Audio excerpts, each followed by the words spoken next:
Hello guys and welcome back to another dose. This is how you can change the tire and inner tube of an electric scooter. The scooter in this video is Kugoo M4 Pro, but I think this video shows some important lessons and do's and don'ts when it comes to changing a tire on an electric scooter.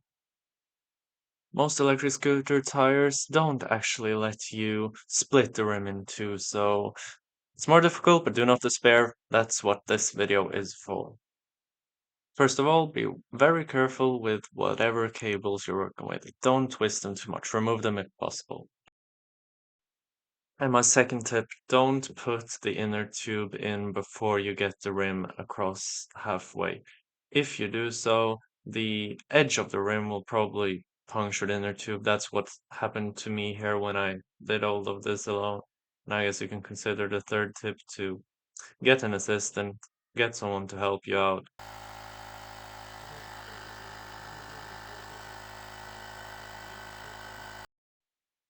Now we're ready to move on to removing the tire and brake disc. So I tried using a regular wrench here, but I had to move on to using this more powerful socket. But either way, be careful. This screw here on this side and on the other side are carrying a lot of weight, and you're putting a lot of trust into these at higher speeds. Now, when it comes to removing the brake disc, be careful. Use a manual screwdriver or an electric one, but with little power. Don't use a huge drill, of course, because that could damage the threads of the screw. Now, what I did was just use a manual screwdriver on the screws that were a bit more reluctant to come out than the others.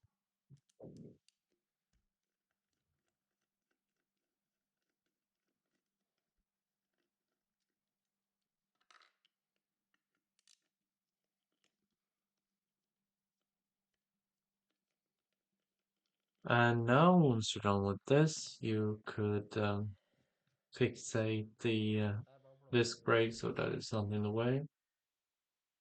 And now onto part 4, which is pretty easy. You just remove the outer tire, and here you can just use the metal levers if you're not worried about scraping off the red paint, worried about the aesthetics, because, I mean, when the inner tube is already punctured, you don't have to worry about puncturing it again.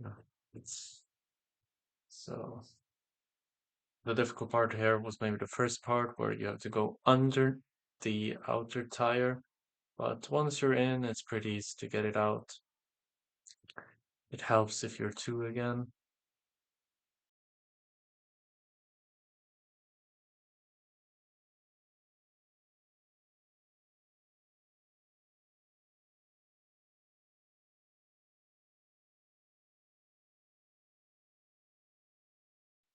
And once you've gotten off the tire, make sure that you put it in the right direction. Usually there's an arrow.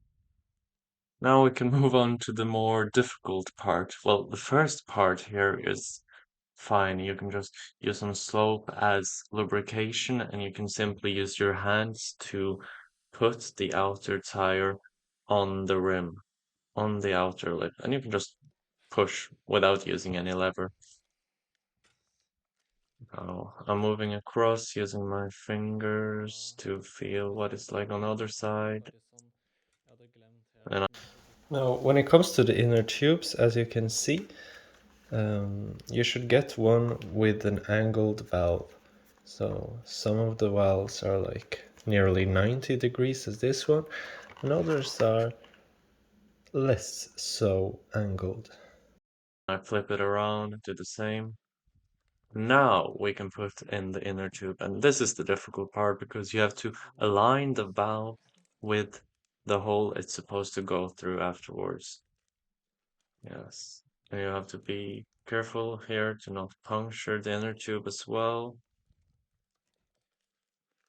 Yeah, you might use some gloves so that you're not afraid to push and like getting a cut or something.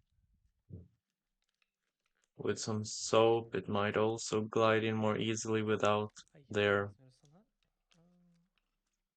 without the inner tube getting damaged.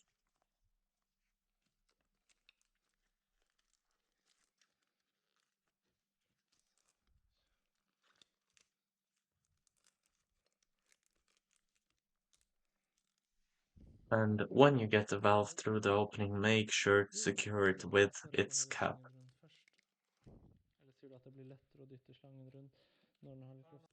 And at this point, just make sure the whole inner tube is inside the barrel.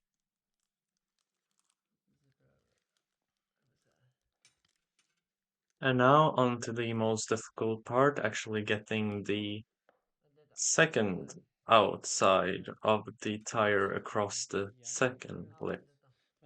Here we have to be very careful with the inner tube and make sure you start at the side where the valve is, so to not like puncture the valve. And when possible, use plastic levers. And here, before we had pumped up the inner tube, the tire would just slip back. Yeah. Here we decided to actually pump up the inner tube a bit to create some support for the outer tire so that it doesn't just slide back. Now,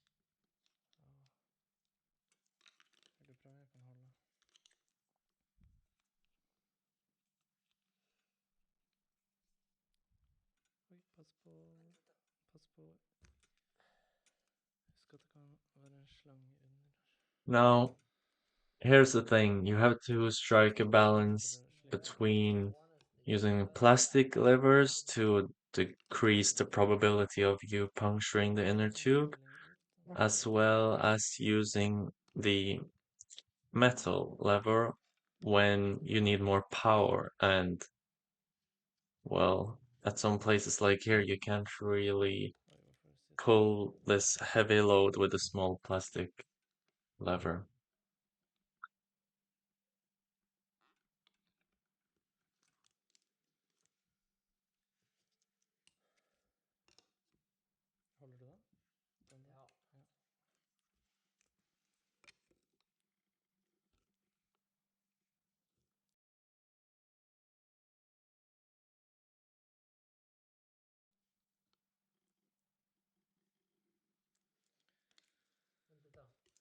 Now, this is an example of where it helps to be two, because just to make sure you don't have to start over again, you can have the other person fixate the parts that you have already secured. So that's what my friend here is doing. So move with small steps. You can try sliding the plastic levers, because those are the ones we use to hold the outer tire in place here. But now that we've got past about half of the outer tire, the real challenge begins. And this is because the further you get down, the tighter the outer tire will be, the rubber, and the more force you will have to exert to get it over the outer lip.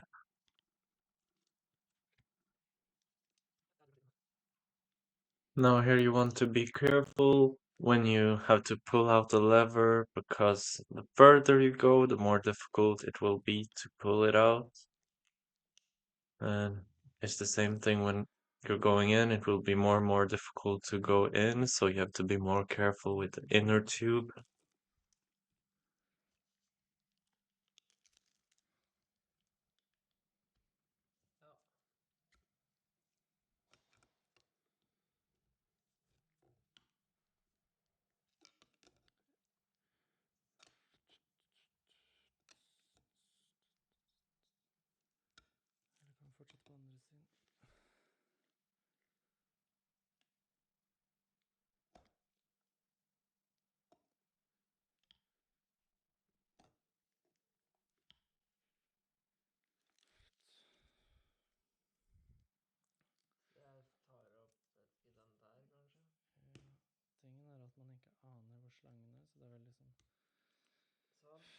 And just use both the plastic and metal levers to pry the tire down because, as you can see, you're not really able to hold it that well with a metal lever, but with the plastic lever, just to hold it in place and to secure the tire grounds you have captured, you have to use less force. You can like just hold it with one finger.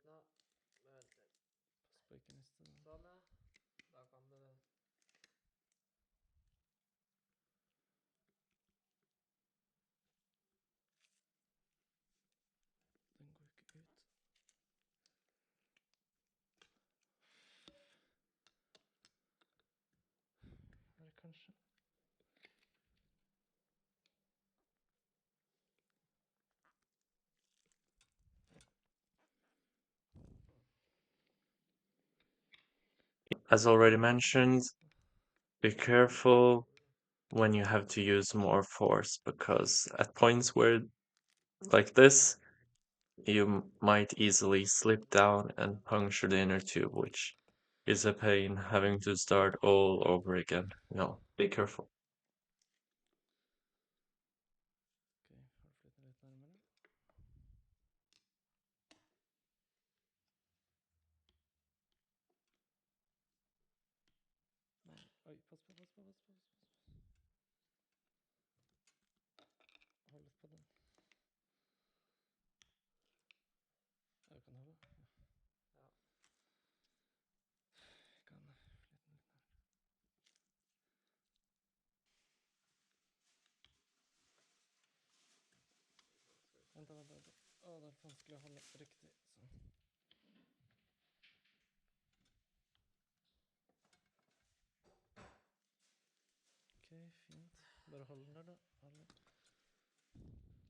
Now, once you reach the end, be careful, play it safe, make sure to keep holding down the plastic levers. But as you can see here, at the end here, you have to use less force to keep the tire down with the plastic levers.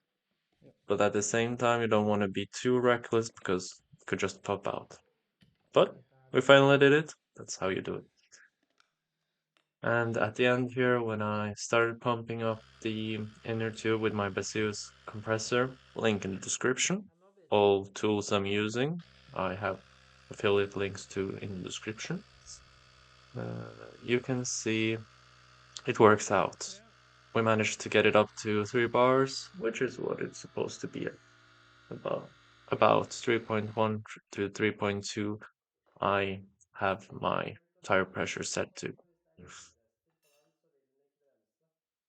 Now we're past the difficult part, and you just have to put everything together the way you took it apart, basically. And make sure to tighten each side equally. If you don't, if you tighten one side more than the other, the brake disc might not work properly in the end.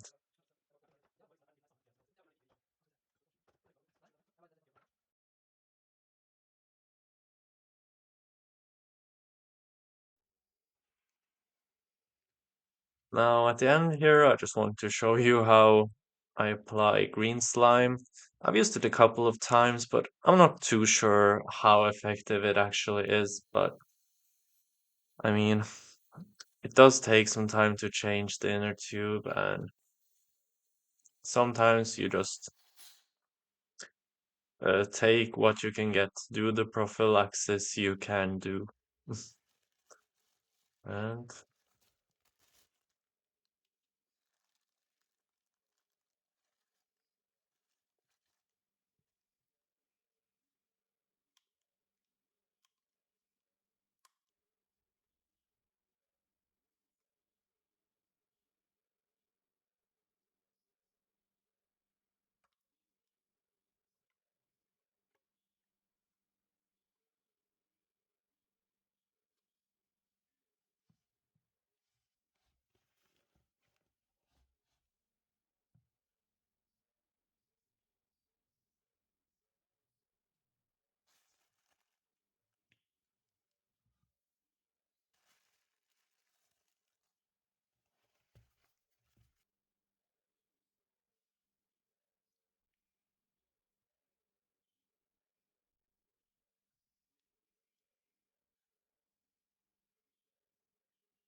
And this is something I wanted to mention real quick. I actually tried um, making a tubeless tire because I really didn't want to deal with a punctured inner tube again, but sadly it didn't work. Air would just leak through the gap between the outer tire, which supposedly was a tubeless tire, and the rim.